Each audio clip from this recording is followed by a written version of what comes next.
have been with them, I think, too long, but at any rate, says 2020.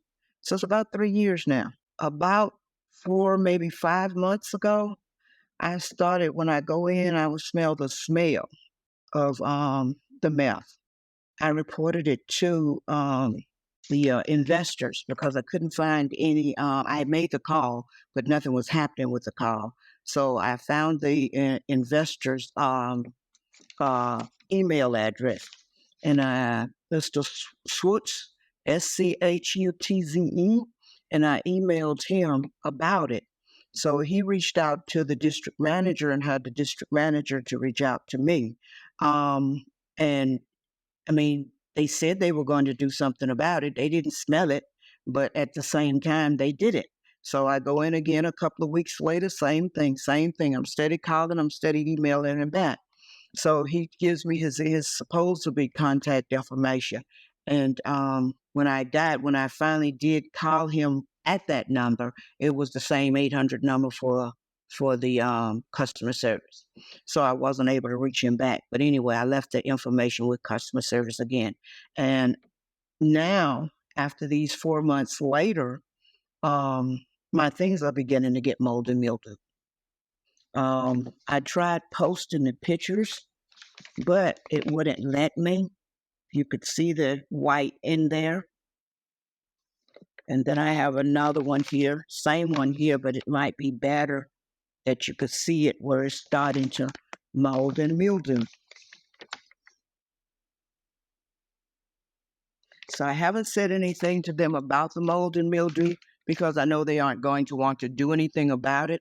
I requested them when I first spoke to them regarding the cooking and the smoking of the meth in the building. Well, turn the cameras back on. You got cameras everywhere.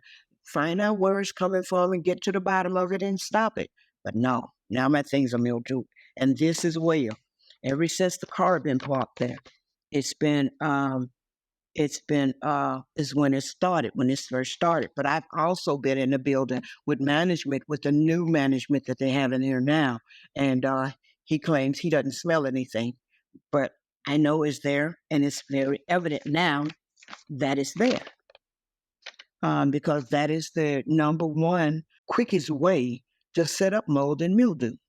That's what the stuff does because of the chemicals that's used in it. So at any rate, I hadn't said anything to them about the mold and mildew because I know they aren't going to want to pay for my stuff.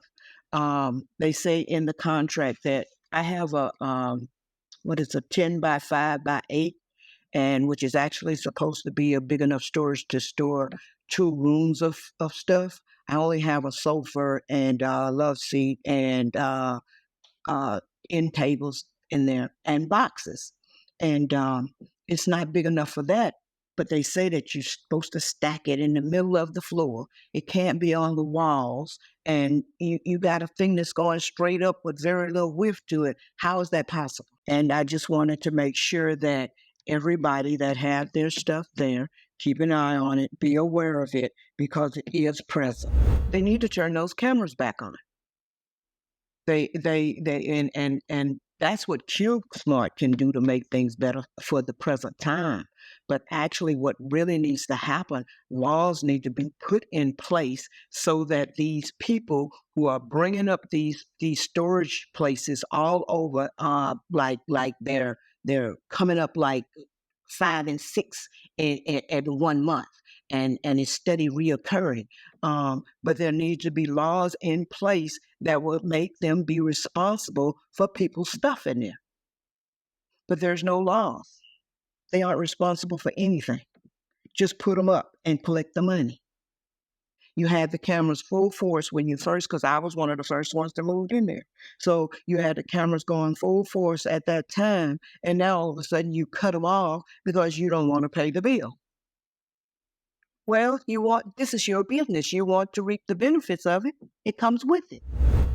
My basic solution is getting my things out of there, and hopefully the couch and sofa and love seat and other little stuff that I have in clothes. I have clothes in there.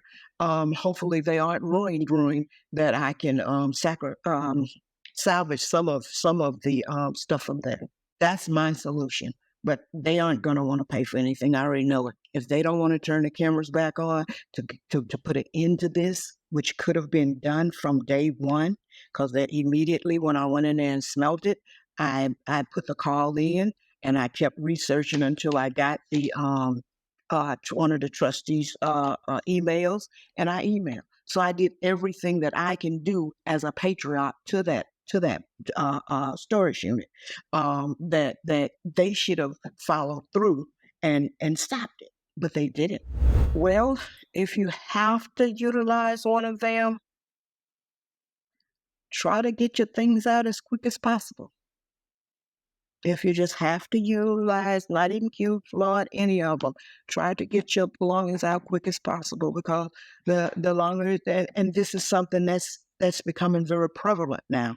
If they don't rent the place, they finding ways to have access to there, and this is what they're doing. So get your stuff out as quick as possible. I understand things happen, and we might have to have somewhere to store for a minute, but try to let that be the situation, a minute. I just want people, like I say, I want, especially at 30, the people that are renting from 3103 North Decatur Road, to be vigilant of their things, because the mold is present. It's not only present in mine, no, it spreads like wildfire. So I wanted them to be aware that it's there. And if you can't get your things out, then keep an eye on them and inform management. If you want to go through that headache with them of replacing it, then you inform management. But yeah, I wanted it to be known that this is happening, and they refuse to take responsibility.